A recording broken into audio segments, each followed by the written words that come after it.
بسم الله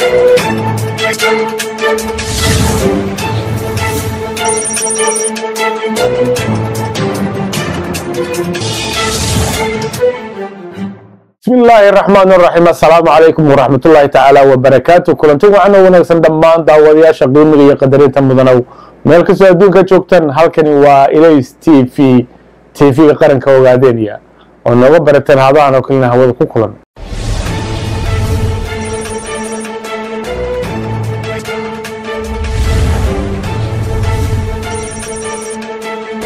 daawadayaal barnaamijkeena maanta wuxuu ka kubnaan doonaa wararkii ugu dambeeyay naga soo gaaray geeska Afrika warkii caalamka iyo barnaamij goosgoosa waliba meesha waxa ka maqnaan kaalmihii suugaanta kolba intuu waqtigu nagu sumo balse daawadayaal inta ka horeysa waxaad ku soo dhawaataan qodobadii warka naga ugu waaweynaa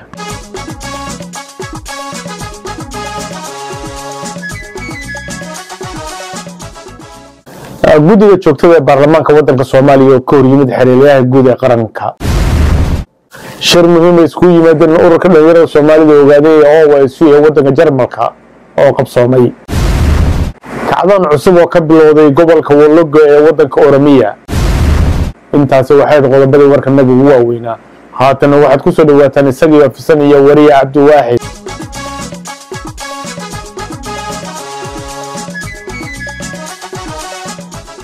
warka naga soo gaaraya magaalada Shambo ee gobolka Wologo ayaa sheegaya in ay foodaysteen kacdoon wadayaal cadaysan iyo ciidamada gumeysiga Itoobiya ee halkaasi ku sugan sida xogta aan ku helayno iska hor imaadka ayaa yimid kadib markii dadweynaha reer Shambo ay hor istaageen baabuur ay sonkor saareyd oo u socday dhinaca magaalada Addis Ababa sonkorta ayaa la sheegayaa in laga soo raray warshada sonkorta ee Fungi dadweynaha ayaa baabuurta is hortaagay iyagoo ku doodaya in sonkorta looga baahan yahay gobolka Wologo iyo deegaanada ku xeeran dadweynaha ayaa saraakiisha wayaanaha ee sonkorta waday ka dalbaday in sonkorta lagu dejiyo magaalada Shambo si ay u iibsadaan dadka shacabka ee ku dhaqan gobolka Wologo hase yeeshee saraakiil ka tirsan ciidamada wayaanaha oo ay sonkortu u rarnayd ayaa gaashaanka ku dhuftay codsiga shacabka reer Wologo waxaana intaasi kadib dhacay iska hor imaad weyn oo dad shacab ay ku dhinteen isla markaana baabuurtii ku qasbay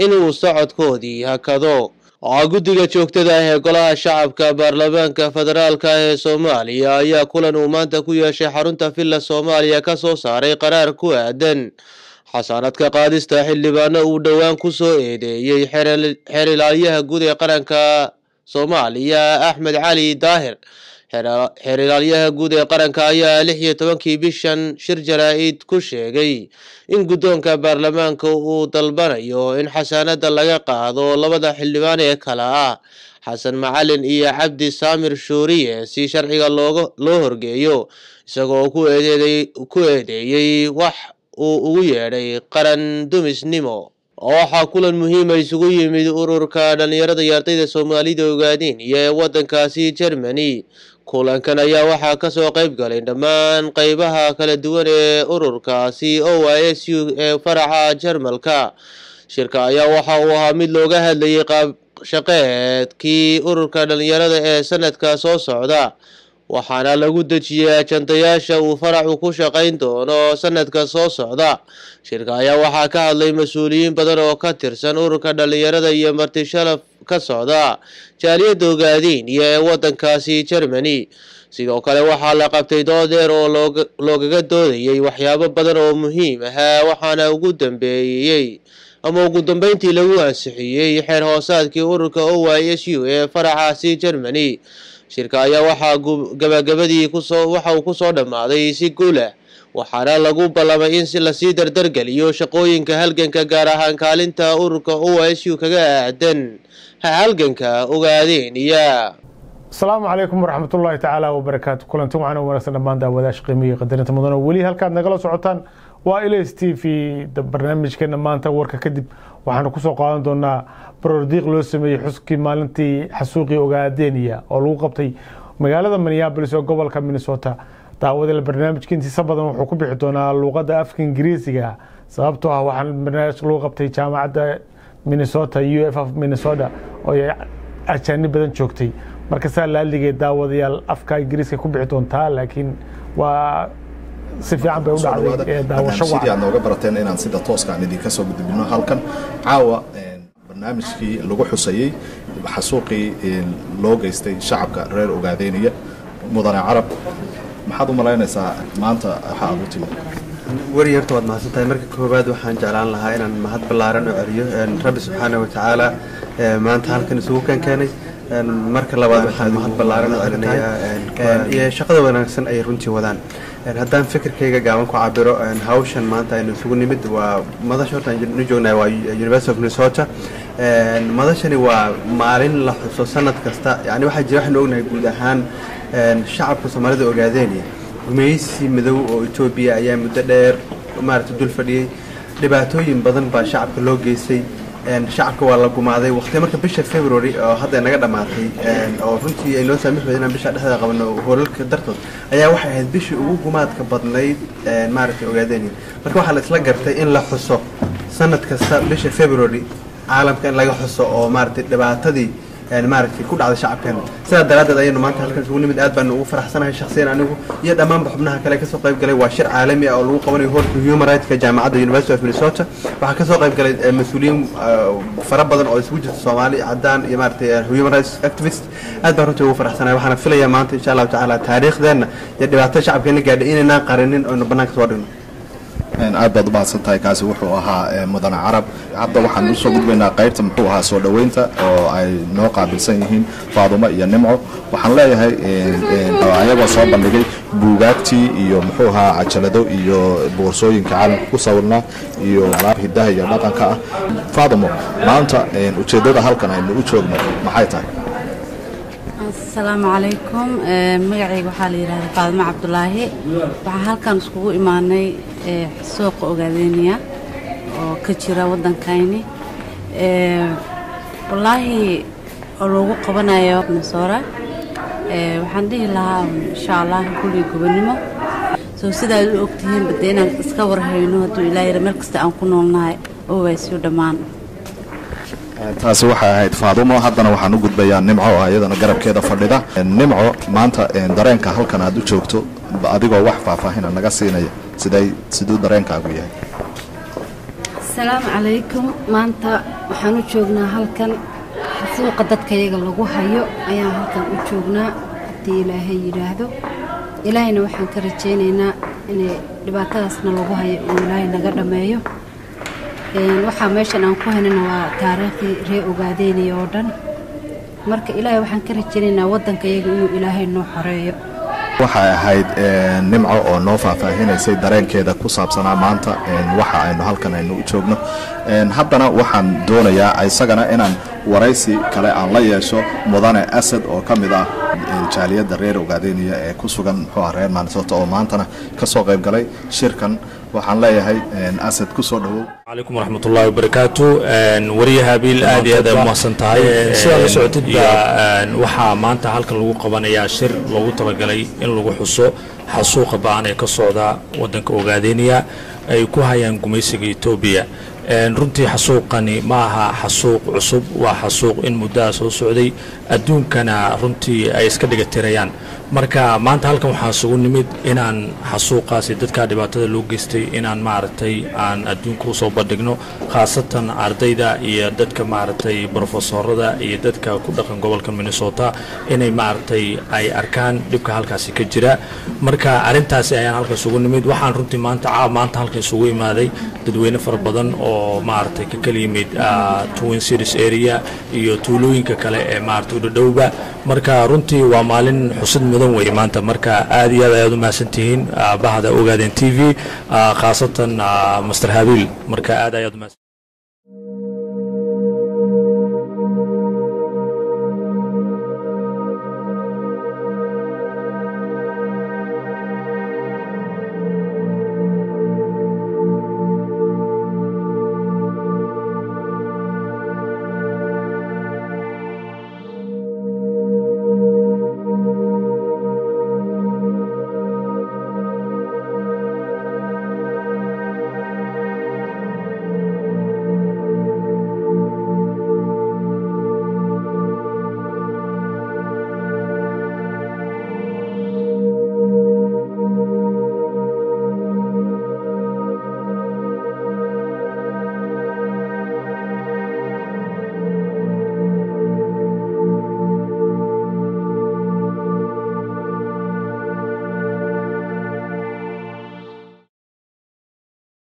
Without further ado, we're going to get started with the Islamic opening with the verses of the Quran. I would like to call Brother Hassan Noor to start off the event with us with the words of God. Assalamu alaikum wa rahmatullahi wa barakatuh.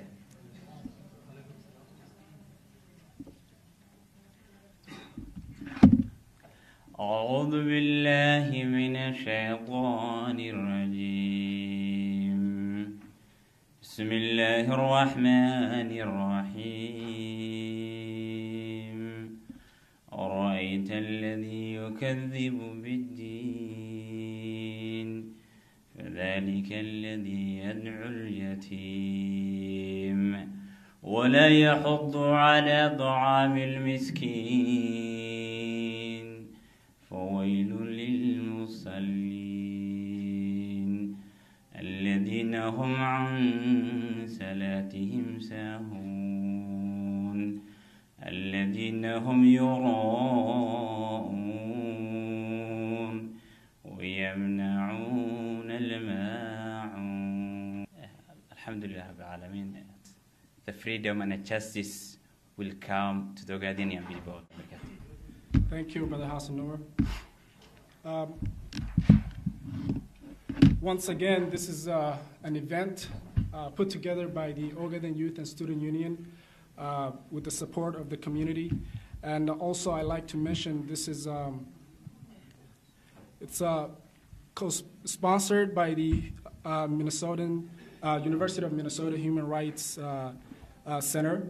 And without further ado, please, I would like to introduce somebody who is representing the University of Minnesota. He's an assistant director of the development and research at the University of Minnesota Human Rights Center. He manages and conducts research on rights issues. Patrick has been involved in the Human Rights Center since 2002, obtained his bachelor's in global studies with minor in history and French.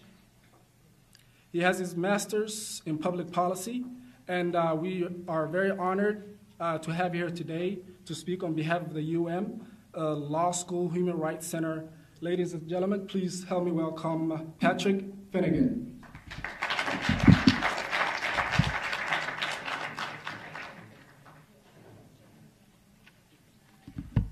Thank you very much for that very kind introduction. As he said, my name is Patrick Finnegan. I'm Assistant Director at the Human Rights Center located here in the law school.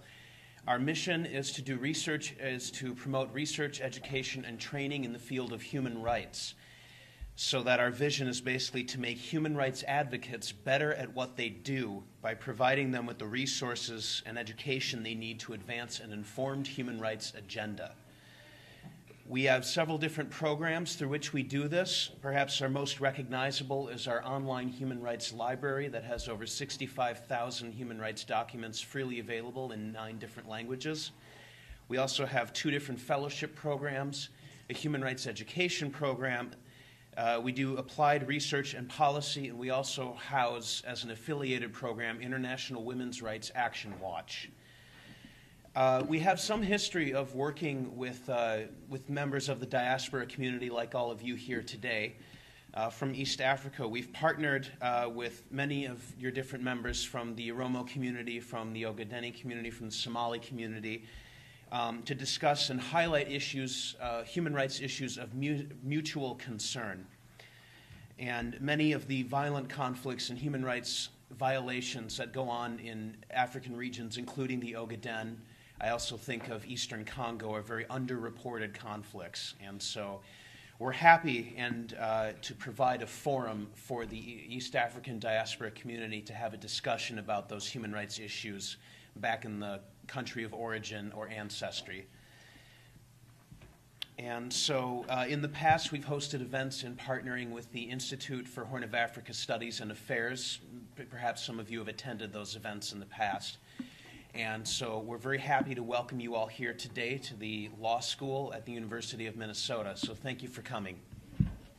Those who came late, that this is a human rights advocacy program that the Ogaden Youth and Student Union have put together. with the support of the community and local education institutions, such as the University of Minnesota Law School. And just to kind of give a little bit of background of this, I would like to read just a short paragraph. The crime and genocide in the Ogaden had begun in full scale as the current regime led by the TPLF came to power in 1991. However, the Ogaden plight had started during the scramble for Africa in the late 19th centuries. Especially, it was begun when Abyssinians ruled by the Emperor Menelik II, who joined European powers to share and divide the Horn of Africa territories among themselves. European powers empowered, supported, and armed the modern weapon for Amhara warriors under the leadership of Menelik to conquer and occupy the Ogaden territory. Thus, the Ethiopia's successive regime from Menelik in 1890s to the current regime led by the TPLF had never missed any chance to raid, aim, rape, and kill the Ogaden civilians, the Gambalian civilians. With that, I would like to just share one quote from the great human rights activist Nelson Mandela that says, "When a man is denied the right to live in the life he believes in, he has no choice but to become an outlaw." And without further ado, I would like to welcome to the stage somebody who has worked this with the youth side by side, and somebody who is really involved with the Ogaden Youth and Student Union. And he's the vice president of the Ogaden Youth and Student Union, graduated from the San Diego State University with a political science. And I would like him to please welcome to the stage Abdel Fattah Carrier. Thank you, Abdel Nasser, for the introduction. First and foremost, I would like to thank the University of Minnesota Human Rights Department for their unconditional support that they have shown us for bringing this event together. I would also like to thank our friend and special guest, Mr. Graham Pebbles, who has traveled great distance to be here with us this evening. Graham Pebbles will be presenting shortly. In addition, I would like to extend my gratitude to the Ogaden Youth and Student Union and to the Ogaden American community who have worked endlessly to bring us together this evening. In order for us to remember the victims of one of Africa's longest running conflicts. The aim of today's event is to give a voice to the millions of people who have been silenced by years of government-sponsored terror, to remember those who we have lost to man-made famine, and to remember the countless men, women, and children who remain imprisoned without trial or due process throughout the Ogaden. Before I move forward with my presentation, I would like to give you a little background about the Ogaden Youth and Student Union. Established on June 9, 2010, the Ogaden Youth and Student Union is a nonprofit, non-governmental organization whose members represent over a dozen countries around the world. OYSU advocates for the Ogadeni people's fundamental and universal right to self-determination, democratic rule of law, and regional development and stability. Furthermore, our mission is to preserve the culture and identity of our people by providing a platform where our youth can develop ideas, learn, and most importantly, we wish to establish a breeding ground for future advocates of human rights. As many of you are already aware, the conflict in the Ogaden has largely gone unnoticed by the international community. The cause of the lack of awareness is largely due to the Ethiopian government's relentless war against journalists who attempt to expose the government's ongoing hidden atrocities. Access to the Ogaden has been so tightly controlled that for the past decade, only a handful of journalists have been given access to the region. That access hasn't come easily. Furthermore, only a few non-governmental organizations have been given limited access to the region. Their findings have often painted a grim picture of a region and people that have been forgotten by the international community. For example, in 2008, the Human Rights Watch published an extensive report titled Collective Punishment, War Crimes, and Crimes Against Humanity Committed in the Ogaden region of Ethiopia. In this report, Human Rights Watch, an internationally recognized, reputable organization, detailed countless abuses committed by the Ethiopian armed forces. Though abuses committed by the Ethiopian government aren't new to the region, they reached unprecedented levels after 2007. On June 9, 2007, the former Prime Minister of Ethiopia announced that the government had commenced a large-scale counteroffensive to suppress the Ogaden National Liberation Front and its suspected supporters. According to Human Rights Watch, senior regional and security officials met in Chikchiga, the capital. Those present included the Prime Minister's senior advisor on security and the Chief of Staff, General Samora, as well as the military commander from Harar, a neighboring district. At this meeting, the three men identified the most important sources of ONLF support. As one, as rural villages and communities, two, as humanitarian aid agencies, and three, as local businessmen.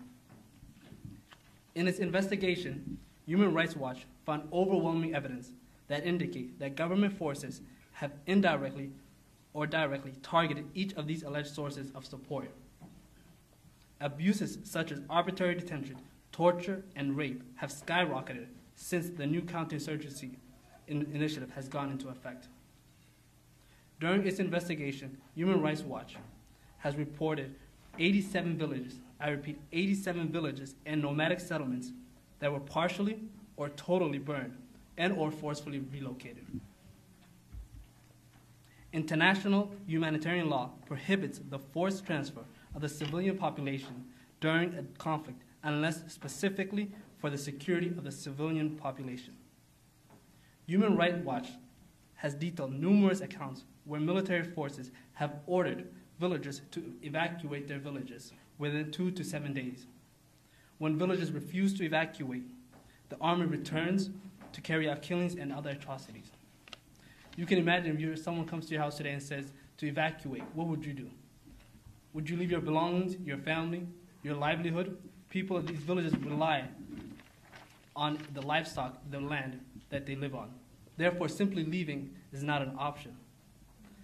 With the help of the American Association for the Advancement of Science, Human Rights Watch has been able to capture these satellite images that show entire villages that have been burnt as part of the government's scorched earth policy and counterinsurgency campaign. As you can see, these are satellite images that highlight areas that have been totally burnt by the government. The black areas indicate surroundings where communities used to exist. And in some instances, entire areas have been demolished.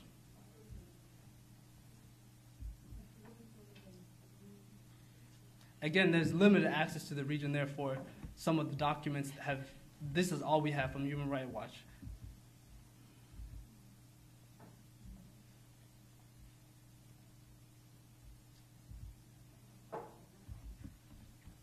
Since September 2007, the Ethiopian strategy shifted from the direct use of military forces to increased force recruitment of deployment of local militia forces, known today as the Leo Police.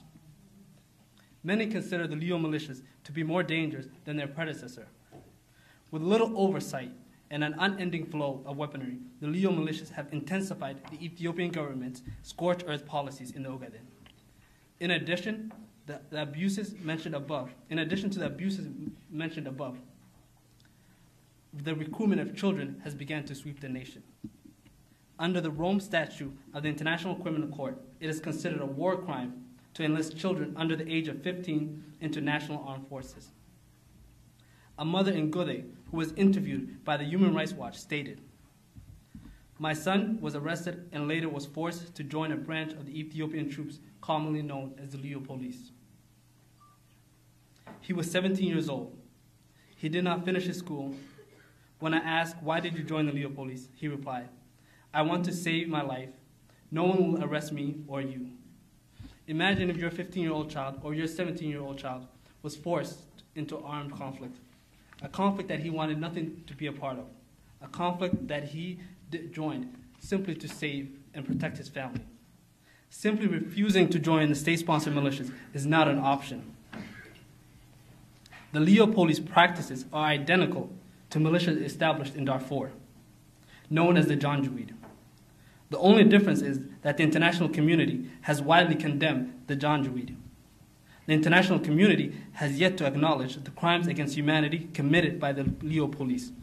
Not only has the international community failed to protect against these vicious criminals, in some cases it is directly or indirectly supporting these militias. For example, Great Britain has budgeted 13 to 15 million pounds for the next 5 years for what they call peace-building initiatives. It is with certain that I can say that this aid will most certainly not go towards the people of the Ogaden. However, it will go towards funding and extending the Ethiopian government's ongoing scorched earth policy. You simply cannot reward a government who has for decades been accused of gross human rights violations with millions of dollars without some sort of accountability. The Ethiopian government's reaction to human rights abuses has often committed by its forces has often been to deny the allegations, disperse the sources, and actively restrict or control access to the region by journalists, human rights groups, and aid organizations, including by expelling the International Committee of the Red Cross in July 2007. If the Ethiopian government's claims of peace and prosperity, as they like to say, I'm sure all of you are aware of this new campaign that has heavily been promoted. They say peace and prosperity, or as we like to say, Nabat iyo Hormar. In the Ogaden held any truth. If there was any truth to the Nabat and Hormar in the Ogaden, it would allow journalists and human rights organizations access to the region. If there is peace and prosperity, why does the government continue to arrest, detain, and prosecute journalists and label them as terrorists? After all, if there is truly peace and prosperity, as they like to claim, if there's truly peace and prosperity, as they like to claim, what is there to hide? Unfortunately, the sad truth is that the situation in the Ogaden has yet to change. The unjust policies adopted by Menelik, Haile Selassie, Mengistu, and Meles continue to dominate the Ogaden. Because of the government's ongoing media blockade, there is limited documentation and coverage of the current situation by non-governmental organizations. Therefore, it is very unlikely, there's very limited resources that we have that we can show you this evening. But before I conclude my speech, I would like to share with you a collection of videos compiled by members of the Ogaden Youth and Student Union. These videos showcase over a decade of conflict, abuse, torture, and crimes against the people of the Ogaden. This has become the norm. And once again, I want to say thank you for your participation. We have a few young poets with us today or tonight, and we're going to give them some chance to go ahead and share their word of wisdom with us. But before that, I would like to invite Hibak Douale, who's the co-founder and executive director of Resolve Ogaden Coalition, a nonprofit, non-governmental organization dedicated to ending the conflict in the Ogaden region through conflict resolution. Hibak's also a co-founder of the Community Health Service in Minnesota-based organization. She's currently a candidate for Masters of Business Association, as well as Masters in Business Health. I would like to welcome to the stage Hibak Douale. هاي مركو هره waxaa rabaa inaan ku salaamo salaanta Islam wa salaamu alaykum wa rahmatullahi wa barakatuh. The documentary we watched is the outcome of decades of compiled evidence demonstrating the government of Ethiopia's disregard and contempt for the death and brutal displacement of thousands of innocent civilians to occur is lost to the world, as members of the community and as human beings, we can't help but experience feelings of anger and sadness. While some parts of the footage may seem outdated, representing crimes that transpired what seems like eons ago, the violence in the region has remained the same for centuries. With no access to the outside world, outdated as they may be, these footages tell the stories of victims who suffered in the hands of successive Ethiopian regimes, from Menelik to Meles Zenawi. Marka, the video we just saw was just to help us remember the victims of massacre that happened since the TPLF came into power until today. The United Nations, Human Rights Watch, Amnesty International, and other international non-governmental organizations all confirm that the government of Ethiopia is committing war crimes and crimes against humanity against the ethnic Somali population in the Ogaden region. Hundreds of thousands of persons are displaced from their homes by the excessive and indiscriminate use of force by the TPLF security forces and the Ethiopian army. Confident that the United Nations and the United States would not take military action, the TPLF in Ethiopia freely commits genocide against the ethnic Somalis in the Ogaden region. Although the open-ended violence in the Ogaden region has not been recognized as genocide, the atrocities committed by the government of Ethiopia and the Leo police constitutes genocide. Acts committed with the intent to destroy, in whole or in part, a national, ethnical, racial, or religious group is defined as genocide by the international community under international law. The Ogaden is composed of Muslim ethnic Somalis who have been signaled out due to their ethnic background and historical grievances. Successive Ethiopian regimes have adopted policies aimed at suppressing the rights of the people since the illegal transfer of the Ogaden to Ethiopia by colonial forces. Furthermore, their strategic use of rape has been recognized by international courts as an act of genocide and ethnic cleansing. In 1998, the Rwandan tribunal became the first international criminal court to find an individual guilty of genocide on the basis of rape and sexual violence. The tribunal acknowledged rape as a tool of war, a violent act perpetrated against a member of a group with the intent of destroying that group. As part of Ethiopia's ethnic cleansing campaign, the government has employed a policy of rape to defile, torture, humiliate, degrade, demoralize the victims as well as their families and communities. The government of Ethiopia used genocidal rape as the most effective and serious way of inflicting injury and harm against individual ethnic Somali women in the region, as a result, advancing in the destruction of the entire Somali Ogaden people as a whole. According to reports, battalions of rapists are formed from soldiers and individuals who have AIDS. AIDS contracted through rape is deliberately used as a way to murder Ogaden Somali people, and particularly Ogaden Somali women, resulting in the group's demise. Ethiopia is using AIDS as a biological warfare with the intention of preventing force and eradicating the existence of future generations. This, by definition, is rape. If what's happening in the Ogaden region is not genocide, I can't imagine what genocide is. The US and the international community failed to recognize Rwanda and Darfur as genocide until hundreds of thousands of people were murdered. How many more people need to die in the Ogaden for the international community to act and employ efforts to stop the genocide? Efforts to end genocide in Bosnia and Kosovo, European countries, were received with favorable reception by the world. This begs the question, are the lives of Europeans more valuable than those of Africans? Despite outcries and protests against the violence in the region by the Ogaden diaspora and numerous appeals to our elected officials, US government has yet to follow up with concrete action. The absence of response and the refusal to acknowledge the violence in the region as genocide is deliberate, and we can't help but conclude the following. The United States government is intentionally avoiding labeling the crisis in the Ogaden as genocide because using the term would commit the US government to actually do something. Under the International Convention on the Prevention and Punishment of the Crime of Genocide, the United States and other participating countries are obligated to prevent and punish genocide. nations under the International Convention have an obligation to make genocidal leaders accountable for their crimes.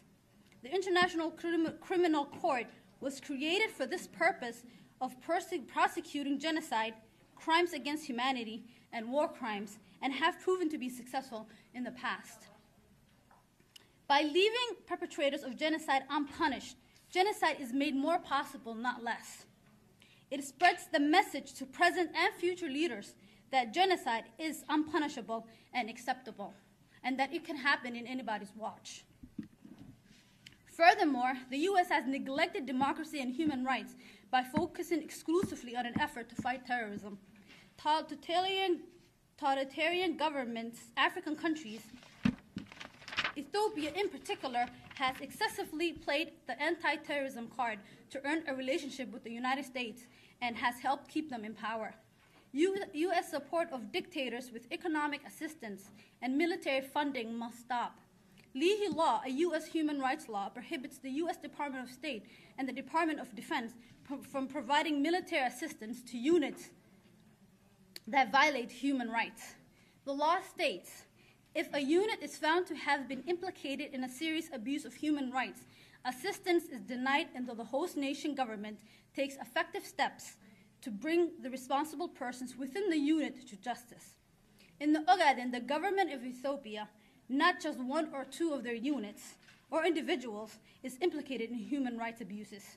Yet, in spite of this law, and I say this with disgust, Ethiopia receives nearly $500 million in U.S. aid each year, as well as military assistance. This assistance comes directly from our pockets as taxpayers. Our government is using our dollars to assist and fund genocide.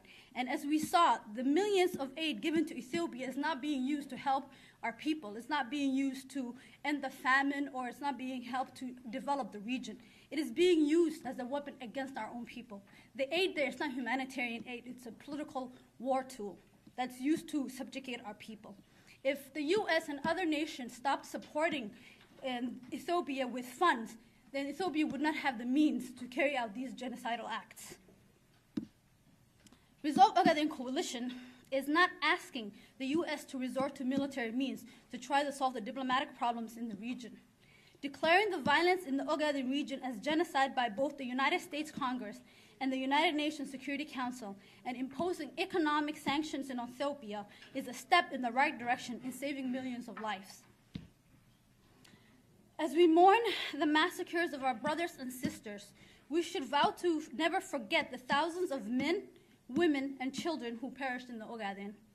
The thousands who died protecting their loved ones, the thousands who sacrificed their lives to defend their inalienable, fundamental natural rights. Rights that are granted by God to all human beings that can neither be taken nor given away by another human being. Lastly, we must constantly remember the thousands of men, women, and children who die for no other reason than because of their ethnic identity. It is these lost souls that inspire us to protest genocide, fight oppression, and promote human rights in the Ogaden. May Allah subhanahu wa ta'ala forgive their bad deeds, accept their good ones, and have mercy on their returning souls. Ameen. Thank you for your time. Thank you very much, Hibab, for that wonderful speech.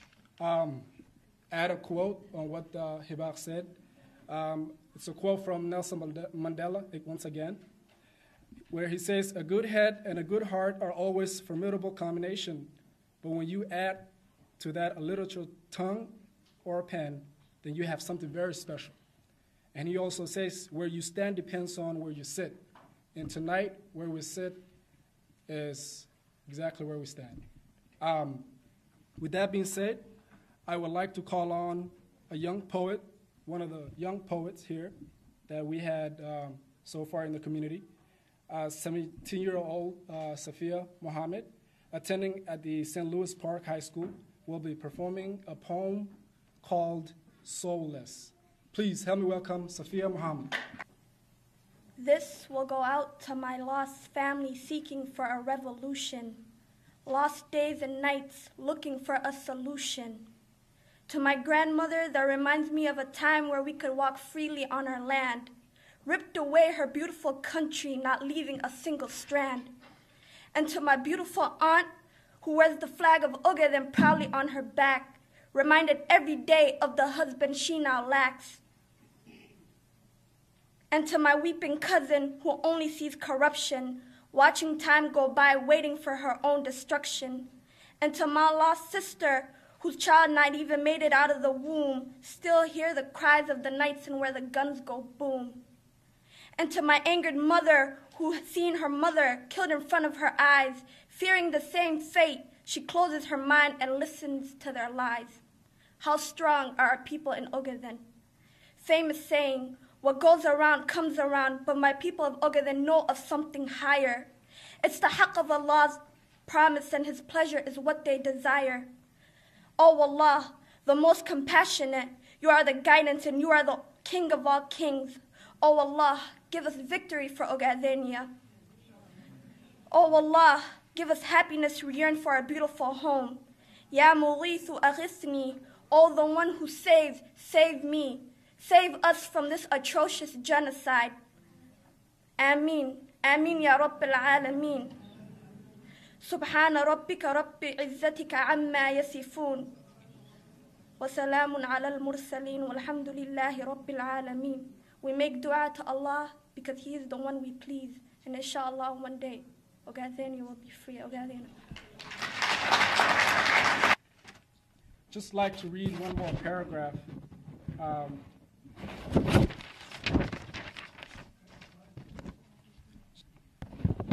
The fact is that the TPLF regime policies and purpose is an explicit and the devious tactics of fabrication to quash or divide the resistance revolution.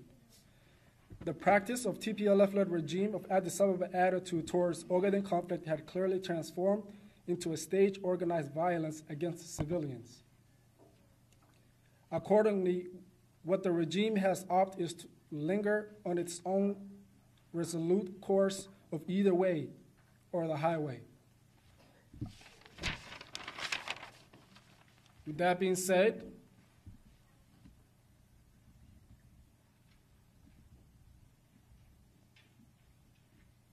I would like to call on one more poet, also a very young poet.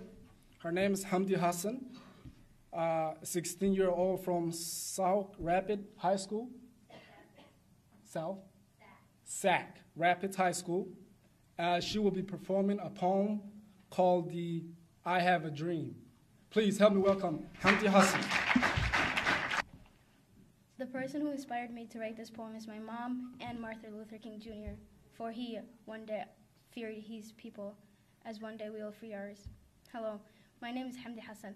I have a dream that one day our family will find peace in their mind, that one day our country Ogaden, my country Ogaden, will gain its freedom, that one day that Ogaden, the green that stands for the green grass in Ogaden will green again, that the red that stands for blood in our flag will one day not be among us. The blue will stand by itself, for it stands for Somalia. The mother of Ogaden that once cried because her child is dead will one day smile instead. The dad will complete the family instead of being taken away from them. That my brothers and sisters will carry pencils instead of guns. That one day my mom will say, my family is free. And that I have a dream that Ogaden will once be free. Inshallah. Thank you. Thank you very much, Hamdi Hassan. I just want to mention we have few special guests among us tonight. We have, not going to mention names, but we have city council members, a city council elected member, and also somebody, one of the senator's office. We just say thank you very much for coming and participating and just kind of hearing our cries. We really appreciate it. And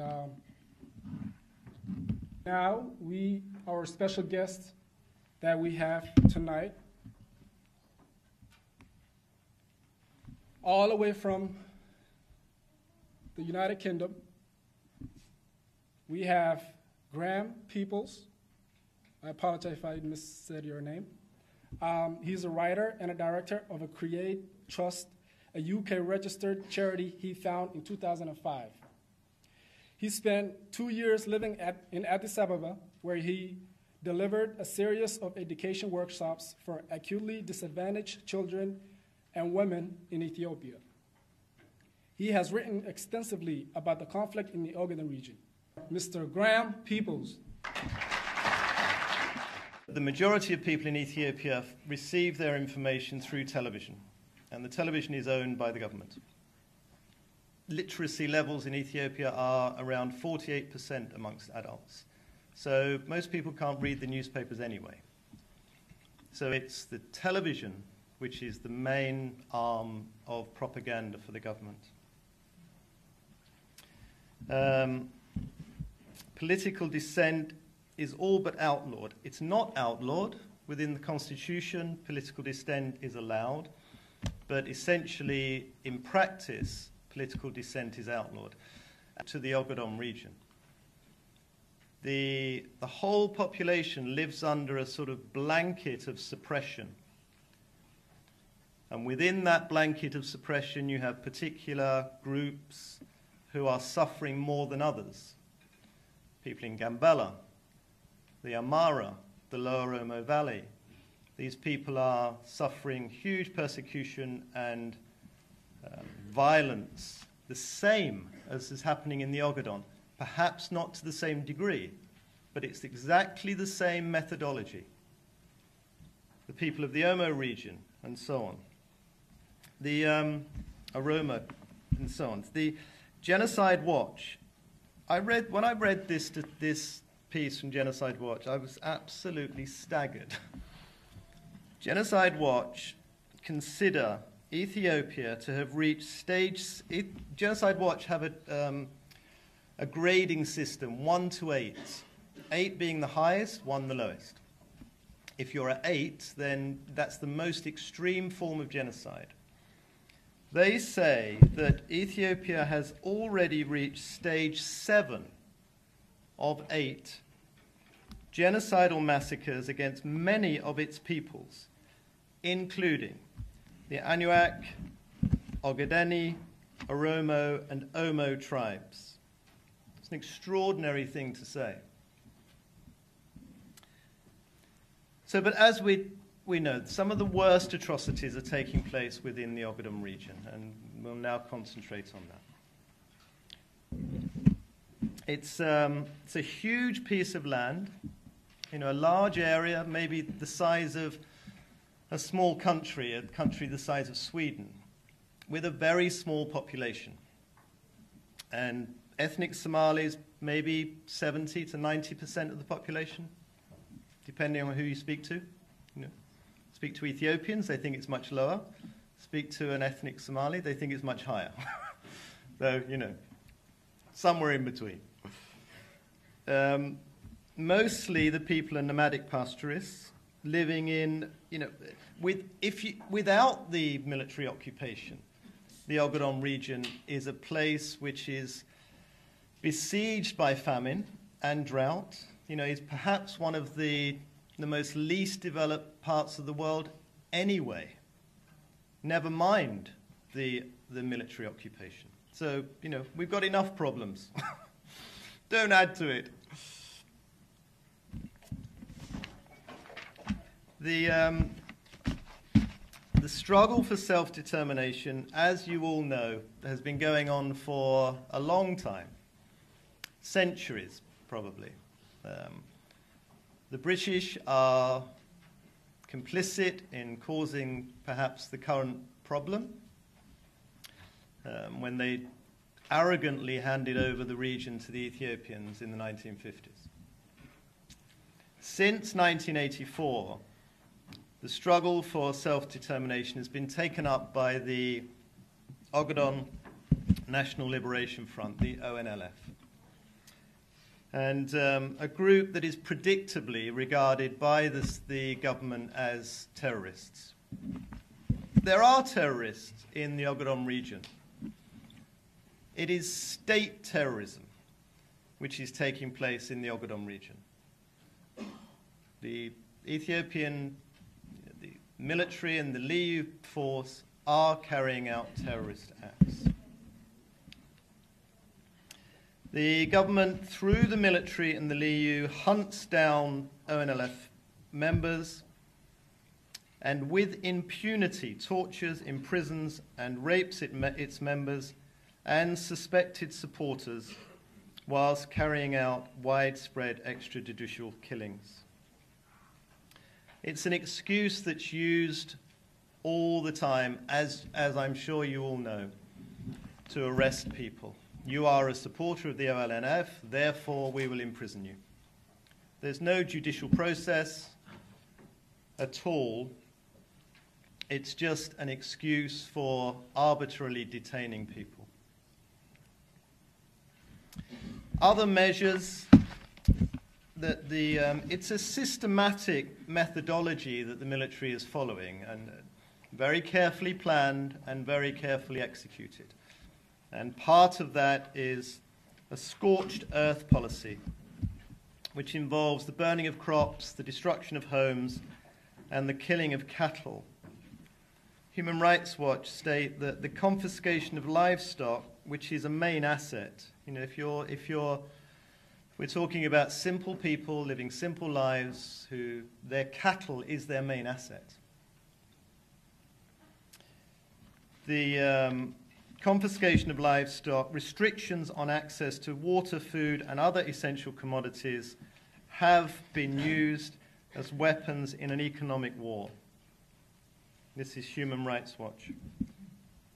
Once you saw the images earlier of the villages destroyed. Those images were recorded by the American. What those images prove is that villages and towns have been burnt to the ground. They don't prove who did it. We know who did it, but the images don't in themselves prove it. To a town called Awari. Awa? Oh, right. Okay. And they shared the base with the military. There were 600 LIU officers, and he had 220 men in his command.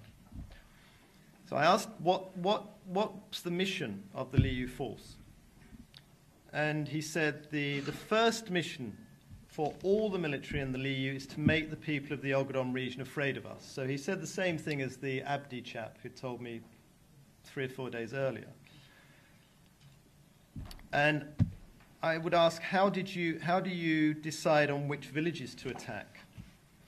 And apparently they have a diary, a calendar, where they keep a record of the village, where they went, where they should go again. So it's systematic.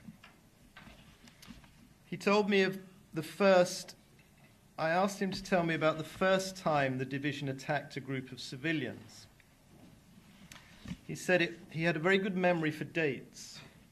So I don't know whether these dates are accurate, but nevertheless. He said on the 27th of June 2010, we went to a village in Gerdumi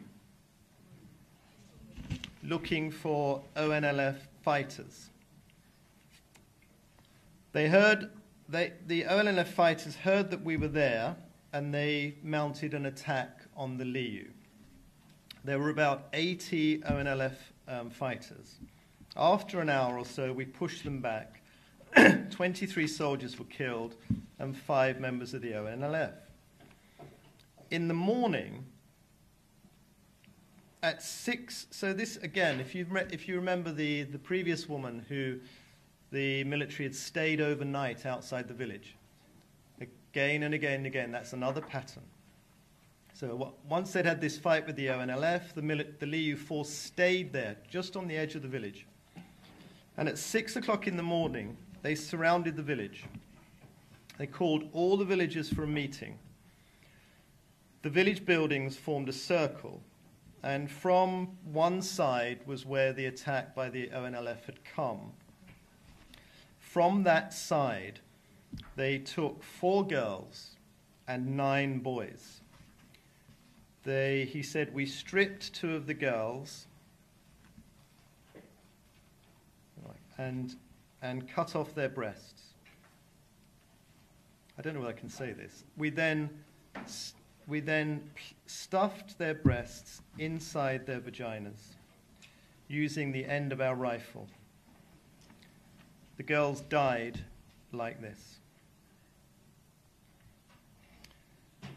The other 2 girls were stripped and put in a hole we dug in front of the other villagers, and they were buried alive. The 5 young men, we tied a rope around their necks and hung them from a tree until they were dead.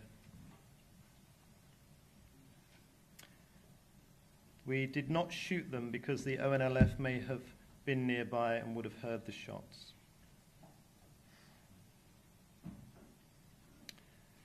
After this, some of the soldiers went into the houses and looted everything. They arrested 27 people, including 2 girls. I asked if they raped the girls that they had taken with them.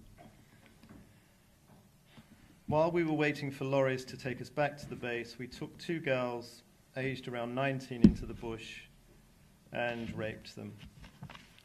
25 men raped the girls. I asked if he was responsible for giving the orders to carry out these acts, and he said, yes, I ordered everything.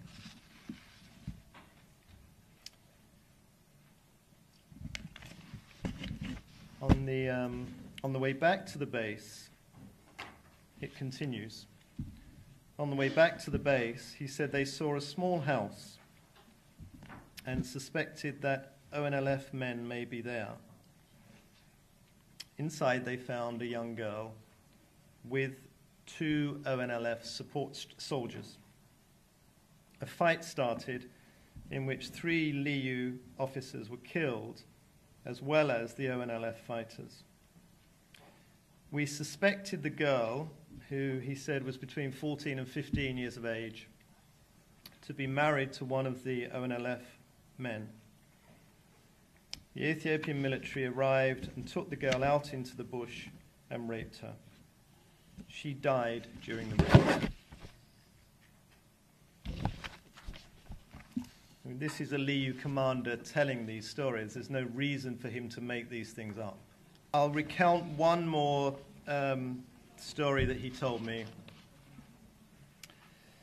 I asked him what was the worst attack that he had taken part in. He said it was the day when the soldiers killed 76 people. It was in 12th of December, he told me, 2010. We were on patrol. We came to a large village where around 1,000 people lived. They went to the village for the usual reasons, to try to find young recruits. While they were there, they called all the villagers together. There were about 600 people, and asked if any amongst them were supporters of the ONLF. Which seems like a stupid question, because of course nobody would admit to it anyway. The crowd became restless and started to talk amongst themselves, a bit like this crowd. We failed to control them and could not make them quiet. We kept shouting, but they ignored us. So they took one of the elders out of the crowd and in front of everyone shot him dead. The crowd, who had been told to sit on the ground, stood up and started throwing stones at us and screaming. We shouted at them and started shooting into the crowd, killing 76 people. These are civilians. These are innocent civilians. 15 of them were children and 1 was a woman. When we started shooting, women ran away, girls were caught, tied down, stripped naked, and raped. Did you give the order for this? Yes. I asked him how many rapes he thought he had witnessed in the 5 years he'd been in the force. And he said he couldn't really say, but it would be anything from 1,000 to 1,500.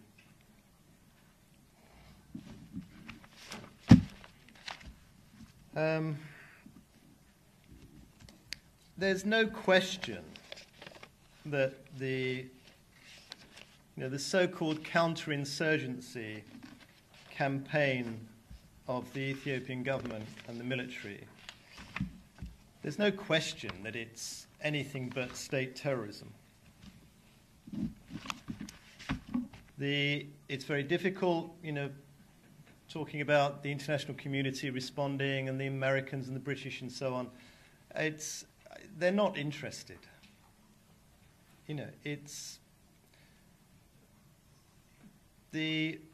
Ethiopia, as far as the international community is concerned, is a relatively stable country in what is a very unstable region. So they know very well what's going on. But, so to look to the international community to take action and to change what's taking place in the region and the country, I think is a mistake. I think the responsibility and for bringing about change in the country is that of the people of Ethiopia, including the Ogaden. I'd like to finish to try to bring a more positive tone, if that's possible. And it is based on the fact that I think we're living in extraordinary times, unprecedented times. We live in times where this expression, people power, has become everyday language. We have people's protest movements throughout the world. And it is these people's protest movements that are bringing about change. The two, perhaps the best known and the biggest examples of what's been taking place for the last 15 years would be the Arab Spring and the Occupy movement. The Arab Spring was a phenomenal event. And yes, I'm very aware that a lot of the countries are still going through terrible suffering. However, it doesn't change the fact that people rose up collectively, organized themselves, united, and in that unity brought the Ogaden region are divided. The opposition movement is not worth the name. There is no credible opposition. And the opposition that exists is divided and fractured. It is very, very easy to control a community, a society where the people are divided. It's what the British did throughout the world, and it's what the Ethiopian government are doing. The Ethiopian people must unite and protest, demonstrate, act. These gatherings are really important, but people need to be on the streets every month, every week, in every major city. The diaspora need to come together and organize themselves so that a worldwide movement for change begins by the people of Ethiopia. And I will be the first amongst you in the protest waving a flag and my fist.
حسوقا مركن ديبو حسوستي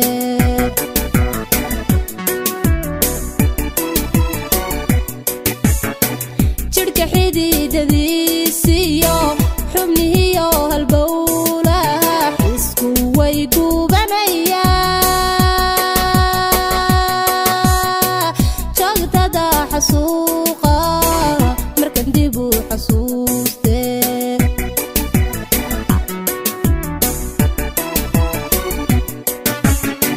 تاريخ دي حميدين حاضر كوهاي دالي يردو حين حين وحقين قميسيقو حنو كيدو يمادي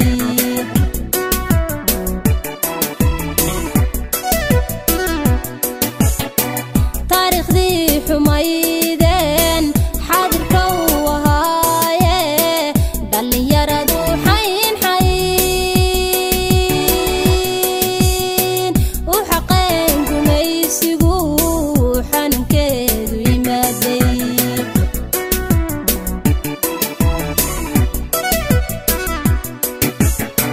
حجوق بناماه مضياي حرني مادون حكر باويالي حقينا ودقالما حقينا ودقالما حجوق بناماه مضياي حرني مادون حكر باويالي حقينا ودقالما حقينا ودقالما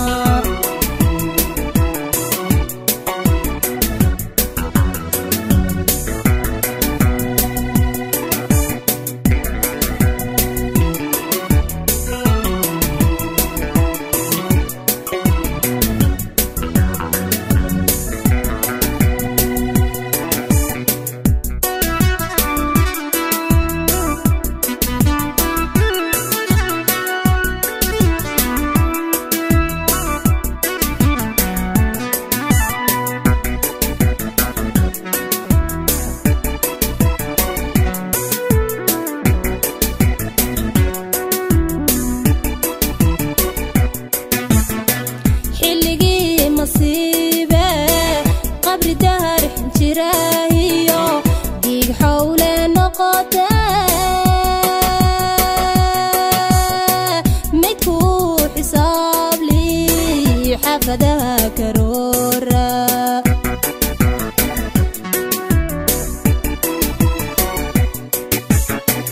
حلقي مصيبة قبر دهر حنجراهيو ديق حول نقطة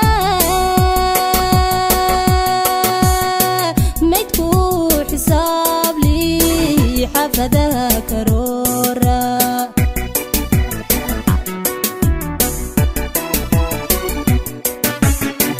حكركيو وحي دعي مركن ديبو حساب شبا حربا عندها حدا يويدو حجي مودي كليجي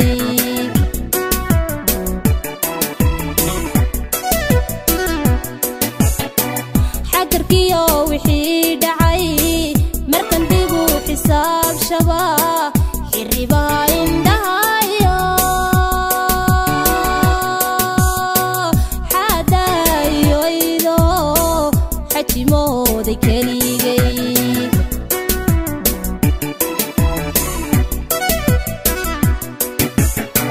حجوق بناماه مضياي حرني مادون حكر باويالي حقينا ودقالما حقينا ودقالما حجوق بناماه